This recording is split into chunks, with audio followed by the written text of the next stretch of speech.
말씀의 제목 같이 한번 읽겠습니다. 순교냐 혹은 순교적 삶이냐. 우리는 흔히 이제 기도하면서 하나님 앞에 그렇게 기도를 하죠. 하나님, 저도 주님의 제자로서 살아가게 하여 주시옵소서. 베드로처럼 또 요한처럼 또 믿음의 그 사도들의 그 발자취를 따라 살아가게 하옵소서라면서 우리가 예수님의 제자들을 삶을 동경하면서 기도를 합니다. 정말 여러분, 정말 주님의 12제자와 같이 그러한 삶을 사시기를 원하십니까? 네, 원하세요? 그러면 죽을 각오를 하셔야 돼요. 제가 이제 12제자 분들이 어떻게 순교를 했는지 말씀을 드리겠습니다. 첫 번째 베드로는 로마에서 거꾸로 십자가에 달려 죽었습니다. 그리고 두 번째 우리 안드레 제자는 파트라스라는 곳에서 몽둥이로 맞고 십자가에 묶여서 방치되어서 또 순교를 당하였습니다. 또 셋째, 이 사도 요한은요, 12제자 중에 유일하게 바로 순교를 당하지 않고 순교적 삶을 살았던, 가장 오랫동안 살았던 인물입니다. 한 100세 정도 살았다라고 이제 추정을 하는데요. 이 요한도요, 죽이려고 그렇게 했어요. 그래서 에베소에서 로마로 끌려가서요, 끓는 가마솥형으로 사형에 처해졌는데 살았어요. 어떻게 살았는지 잘 모르겠어요. 그런데 어쨌든 끓는 가마솥에 넣었는데 살아났대요. 그리고 이제 들리는 얘기로는 독이 든 그 잔을 마시게 했는데 사도 요한이 그 독이 든 그 잔을 축복하면서 딱 했더니 거기서 독이 뱀으로 변해서 나와서 그걸 마셨다. 그런데 살았다라고 얘기합니다. 그래서 사도 요한은요, 바로 순교를 당하는 것이 아니라 100세 가까이 살면서 반모섬에서 이제 우리가 잘 아는 요한계시록, 신약 성경의 유일한 계시록인 요한계시록을 이제 기록을 합니다. 또 네 번째, 야고보는 헤롯에 의해서 칼로 순교를 당하였습니다. 그리고 이제 다섯 번째, 도마는 인도에서 창에 찔려서 순교를 당했습니다. 또 여섯 번째, 마태는 나다바라는 곳에서 칼로 순교를 당했습니다. 또 일곱 번째, 빌립은 히에라볼리에서 순교를 당하였습니다. 또 여덟 번째, 아마 제자들 중에서 뭐 그래도 가장 잔인하게 죽었던 제자들 중에 하나일 수도 있는데요. 이 바돌로메는 산채로 가죽이 벗겨진 채 십자가형의 순교를 당했습니다. 가장 잔인한 형이 될 수도 있는데, 아홉 번째, 이 시몬, 이제 베드로 말고 또 다른 시몬을 얘기합니다. 아홉 번째 시몬은 페르시아, 이 페르시아는요, 하여튼 오늘날 이란을 얘기하는 거예요. 이란. 근데 그 페르시아는요, 잔인해요. 그래서 사람을 어떻게 하면은 가장 고통스럽게 죽일까? 그거 연구해서 만든 게 이제 십자가형이에요. 십자가형은 어떤 거죠? 잘 안 죽고 고통을 느끼면서 죽이는 거잖아요. 이 시몬이라는 사람은 페르시아에서 거꾸로 매달려서 톱으로 이 머리서부터 가랑이까지 두동강에 나서 켜서 잘려서 죽었다라고 합니다. 순교당했다고 합니다. 열 번째, 야고보, 이제 또 다른 야고보는요, 풀로에서 곤봉, 이 나무죠, 나무 몽둥이 곤봉으로 맞아서 순교를 당했고요. 11번째 다데오는요, 페르시아에서 포박이 돼서 이제 순교를 당했다고요. 마지막 12번째, 이제 가룟 유다 말고 대신 이제 또 뽑힌 마띠아라고 하는 열두 사도는 십자가에 달리고 돌로 맞은 다음에 참수형, 마지막 목이 베어져서 그렇게 죽었다라고 합니다. 자, 다시 한번 여러분에게 묻겠습니다. 여러분 예수님이 12제자처럼 되시기를 원하십니까? 한번 기도를 깊이 해봐야겠죠. 이게 예수님의 제자의 삶이 보통이 아니구나. 하나같이 그냥 평안하게 잠자다가 주님 품에 안기는 것이 아니라 정말 치열하게 복음 전하면서 그 마지막 순간도 순교의 제물로 그렇게 피를 뿌리며 죽었구나. 그렇다고 사도 요한이 정말 순교를 피한 것이 아니라 죽으려고 해도 안 죽은 거예요.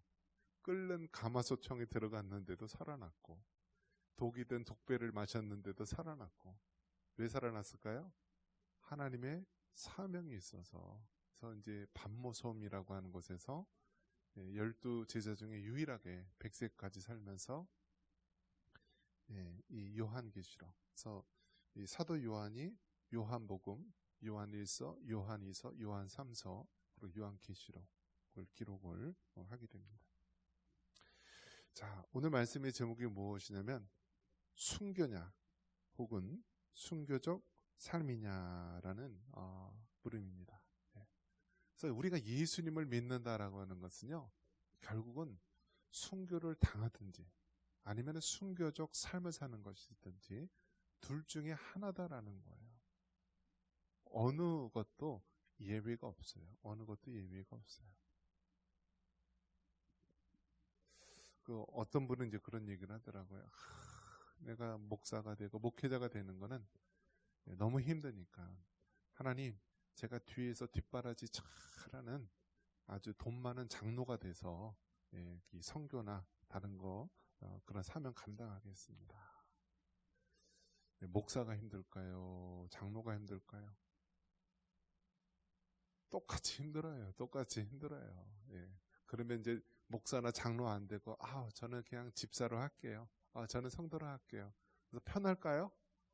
피해갈 수가 없어요. 하나님의 그 절대 주권 속에서 우리를 향한 하나님의 계획이 있기 때문에요. 우리는 피해갈 수가 없어요. 정말 바닷속에 빠져도 하나님께서 큰 물고기를 예비해서 요나를 물고기 뱃속에 집어넣어서 그 요나가 가기 싫어한 그 도성으로 보내서 전도하게 한 것처럼요.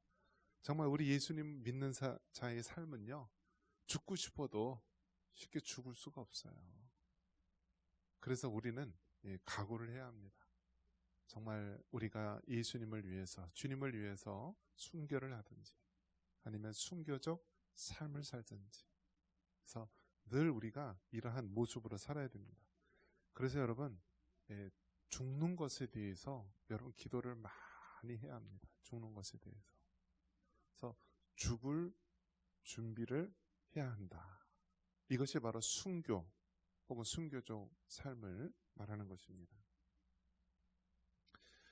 그래서 우리 민족이요, 정말 우리 민족이 다혈질이에요. 다혈질.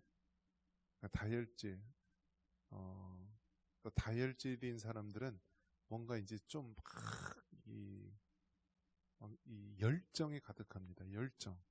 그래서 우리나라가 이제 K-팝, K-문화, 뭐 K-푸드, 뭐 하여튼 K자 붙여가지고 모든 전 세계에 막 이렇게 많은 유행을 이끌고 있는데요. 그 K라는 것을 통해서 문화와 많은 것들에 영향을 끼치고 있는데, 그것의 가장 중심이 무엇인가? 이 열정이라고 봅니다. 열정. 그래서 우리 한국인들의 피는 좀 더 뜨거울 것 같아요. 36.5도가 아니라 한 몇 도 더 뜨거울 것 같아요. 열정으로 팔팔 끓는 것 같아요. 열정으로. 그래서 하나님께서 우리 민족을 향한 그런 계획이 있으신데, 우리 민족하고 이스라엘 민족하고 굉장히 유사한 부분이 많이 있습니다.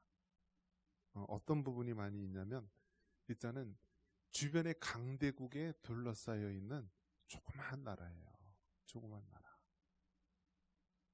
여러분 우리나라 인구가 이제 5천만 명이고 그런데 이 우리나라 땅덩어리가요. 그 미국에 있는 호수보다도 더 작아요. 오디오 호수라든지 그런 데보다. 그러니까 우리나라 땅덩어리가 굉장히 작고요. 우리 주변에 있는 나라는 어떻습니까? 네, 중국, 러시아, 뭐 또 일본도 굉장히 큰 강대국이죠. 그러니까 다 강대국에 의해서 둘러싸여 있고 조그만 나라인데 이스라엘이란 나라도요. 그 나라도 이 지중해 우측에 있는 아주 이 조그만 나라. 그래서 이 이스라엘은요. 우리나라 강원도만한 넓이밖에 안 돼요. 그러니까 더 작다는 거죠. 더 작은 땅덩어리에서요. 그 이스라엘도 지정학적으로 세계 대륙이 교차하는 허브가 되는 지역이에요. 아시아와 유럽과 아프리카 이 세계 대륙이 지나갈 때 항상 이 이스라엘 땅을 지나가야 되는 거예요. 이스라엘 땅을. 우리나라도 어떻죠? 중국과 같은 대륙 세력이 바다로 진출하기 위해서 어떻게 해야 돼요? 한반도니까 우리 한국도 거쳐 지나가는 곳이고요. 러시아 같은 나라들도 어떤가요? 얼지 않는 부동항을 얻기 위해서 남한 쪽으로 계속 남쪽으로 내려오게 되고요. 또 일본과 같은 해양 세력, 섬나라도요. 대륙으로 진출하기 위해서 조선, 우리나라를 밟고 지나가야 됐고요. 그래서 늘 이스라엘도 그렇고 우리나라도 그렇고 지정학적으로 강대국에 의해 둘러싸여 있는 한순간의 잘못된 선택이 정말 폭망할 수 있는 그런 나라라는 사실입니다. 그리고 또 뭐가 유사하냐면 가부장적인 그런 사회가 유사합니다. 그래서 사실 그 구약에 있는 모든 것들이요, 뭐 레위 지파도 그렇고 모든 것들이 보면은 남성 중심. 그래서 이제 뭐 제사장도 그렇고 다 남성이죠. 예수님의 12제자도 남성. 사실은 뭐 기독교뿐만이 아니라 유대인들뿐만이 아니라 과거에는 전부 거의 모든 것이 남성 중심의 그런 사회인데 특히 이스라엘도 남성 가부장적인 그러한 사회고 우리나라는 이제 유교에 의해서 가부장적인 그런 문화가 많이 남아 있는데요. 요즘 남자들 어떻죠? 잘 살고 있나요? 저희 부모님이 낳을 때만 해도 아들이다라고 해서 얼마나 아들 낳으면 좋아합니까?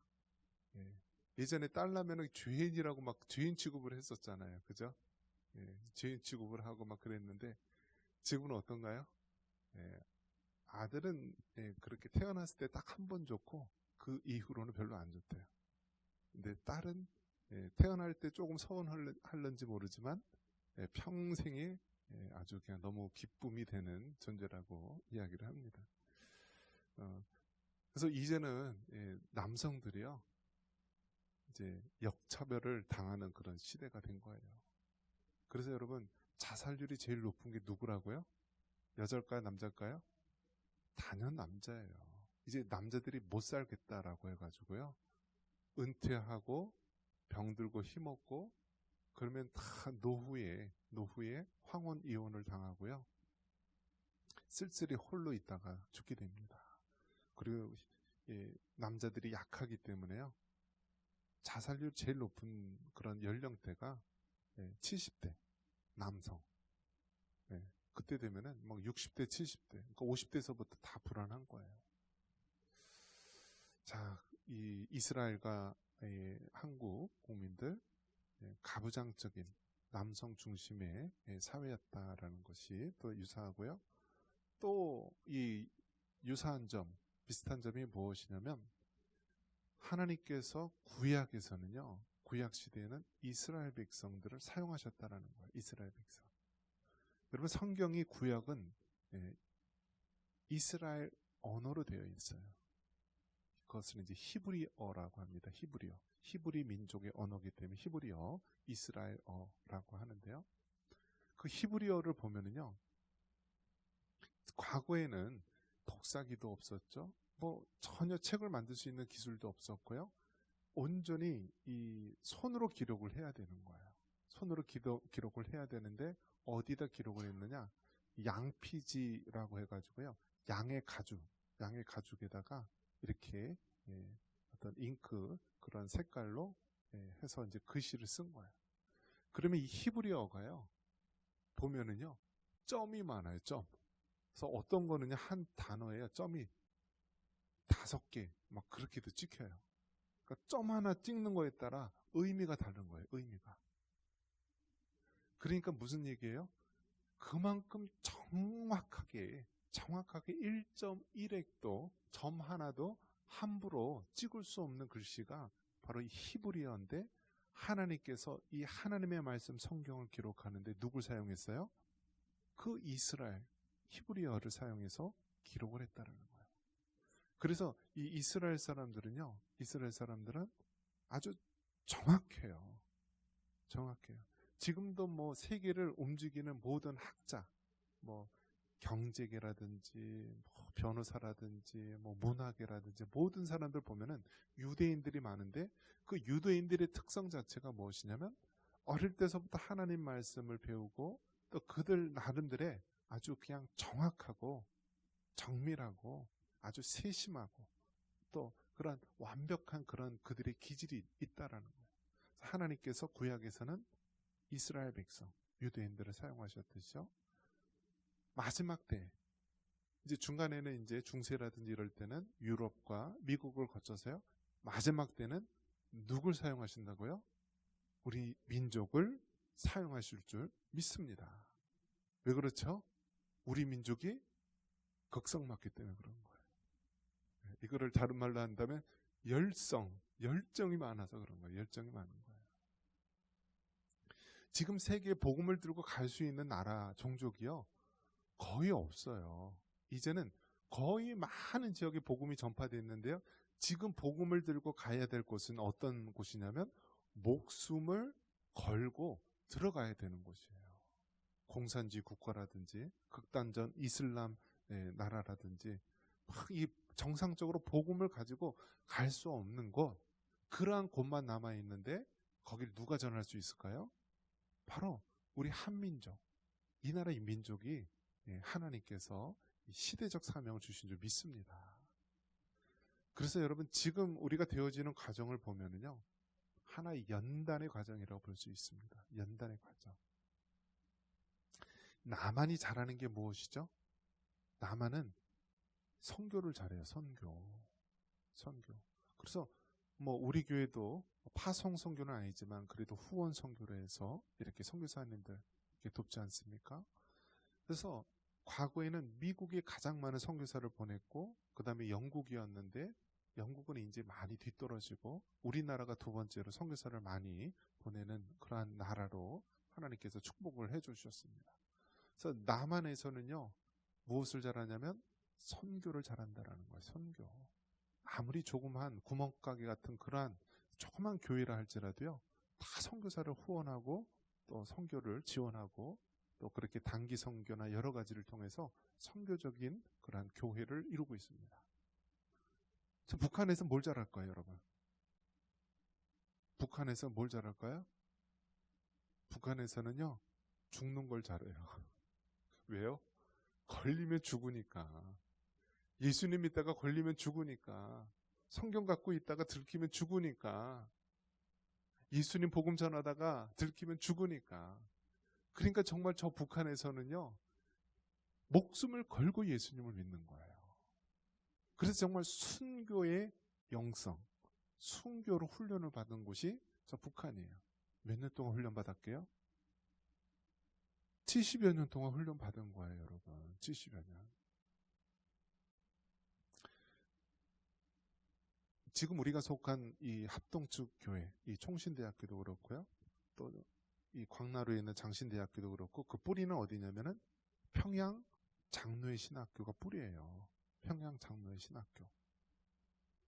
그러니까 이 우리나라 이 특히 장로교, 장로교, 북장로교회, 미국의 북장로교에서 북한 지역을 중심으로 해서 쭉 복음을 전했어요. 그래서 우리 장로교에서는 정말 북한을 중심으로 해서 이렇게 복음을 많이 전파했는데요. 지금 어떻습니까? 북한이 다 공산화됐잖아요. 그러니까 한번 생각해 보십시오. 교회가 있어요. 우리 청산교회도 그 북한에 있었나요? 남한에 있었나요? 이 땅 위치로 본다면 38선 이북에 있어요? 남에 있어요? 38선 이북이 있잖아요. 이북이 있잖아요. 그러니까 우리 청산교회가 특이한 교회예요. 특이한 교회. 왜요? 북한 땅이었다라니까요. 1945년 해방되고 38선이 그어졌을 때 우리 청산교회가 있는 이 청산면 궁평리가요. 북한 땅이었어요. 북한 땅. 그런데 지금은 어디 있어요? 남한 땅이잖아요. 그러니까 이러한 땅을 뭐라고 얘기하냐면 수복지역이라고 해요. 수복지역. 북한 땅이었다가 남쪽으로 되찾은 땅. 수복지역. 자, 그래서 보면은 그렇게 1950년 6.25 전쟁이 일어나서 53년 휴전이 돼서요. 했을 때요. 북한에 얼마나 많은 교회들이 있었겠습니까, 여러분? 수천 개가 있었겠죠. 그리고 뭐 평양 장대현 교회는 평양 대부 운동을 일으켰던 그런 데고, 또 원산에 있는 뭐 원산 감리교회도 원산 대부흥을 일으켰던 그런 교회들이고, 또 황해도에 있는 소래교회는 우리나라 최초의 교회였고요. 얼마나 대단한 교회들이 우리나라에 많이 있었습니까? 근데 지금은 다 어디로 갔죠? 다 사라졌잖아요. 다 사라졌잖아요. 그러면 그 당시에 있었던 교인들은 어떻게 됐을까요, 여러분? 교인들은 그 당시에 남한으로 신앙의 자유를 찾아서 온 케이스가 있습니다. 그래서 예를 들면 서울에 있는 영락교회 같은 한경재 목사님은 이 북한 신의주 평안남도에 있죠. 신의주 제2교회 담임 목사를 하다가 공산주의 박해로 1945년도에 이쪽으로 내려와서 이제 영락교회, 그 당시에는 배단지 전도교회를 만들게 된 것이죠. 뭐 서울에 있는 충녕교회도 다 그렇고요. 굉장히 유명한 교회들이요. 북한에 있는 그런 목사님들이나 성도들이 남쪽으로 와서 세운 교회들이 많이 있습니다. 그래서 아직도요. 우리 장로교회에서는요. 그 이북 지역, 서북 지역에 있는 노회들이 많이 있어요. 통일이 되면은 그쪽 지역에 가서 교회를 회복해야 될 그런 이북 지역을 대상으로 한 노회들이 많이 있어요. 자, 그러면 그 믿음의 후손들이 다 어떻게 됐을까요? 처음에는 좀 있으면은 뭐 통일이 되든지 좋은 날이 오겠지 하면서 기다렸겠죠. 그러면 성도들끼리, 교인들끼리 혹은 가족끼리 신앙을 지키면서 지냈습니다. 얼마나 지냈을까요? 1년, 2년, 3년, 10년, 20년, 30년. 그렇게 해서 여러분 지금까지 70여 년의 세월이 흐른 것입니다. 여러분 그 당시에 목사님, 장로님, 집사님, 교회에 있었던 모든 성도들이요. 다 처형당하고 숙청당하고 아우지 탄강이나 정치범 수용소에 다 잡혀가고 그 믿음의 후손들 그 구루터기들이 남아서 아직도 그 신앙의 구루터기들이 있다라는 사실입니다. 그래서 하나님께서는 분명하게 이 나라 민족 사용하여 주실 줄 믿습니다. 남한의 이 선교의 영성과 저 북한의 순교의 영성을 통해서 이제 마지막 때에 복음이 들어가지 않은 그러한 공산주의, 극단적 이슬람, 그러한 아프리카, 오지 그러한 지역에 누가 가느냐? 우리 한민족이, 이 나라 민족이 가서 하나님의 마지막 사명을 감당할 줄 믿습니다. 우리는 누구나 예외 없이 양당간의 선택을 해야 합니다. 순교하느냐, 순교적 삶을 사느냐. 베드로와 같이 또 다른 제자들과 같이 정말 십자가에서 피 흘리면서 순교를 당하든지, 아니면 사도 요한과 같이 죽고 싶어도 죽을 수가 없고 결국 100세가 되어서 밤모섬에서 하나님의 말씀을 완성하면서 그렇게 사명을 감당하며 순교적 삶을 살든지, 우리 모든 그리스도인들, 모든 성도들은 이 두 가지 삶을 살아야 되는 것입니다. 이 또한 우리가 결정할 수 있는 것이 아니고 전적인 하나님의 주권 속에 있는 것입니다. 오늘 이 말씀 시편 116편 15절 말씀은 순교를 우리 하나님께서 귀중히 여기신다는 증거의 말씀입니다. 우리 이 말씀 다시 한번 읽고 우리 마칠 때 하나님이 순교를 귀중히 여기신다. 이것을 여러분 깨닫고 그렇게 살아갈 수 있기를 바랍니다. 우리 15절 마지막으로 다시 한번 읽겠습니다. 그의 경건한 자들의 죽음은 여호와께서 보시기에 귀중한 것이로다. 아멘.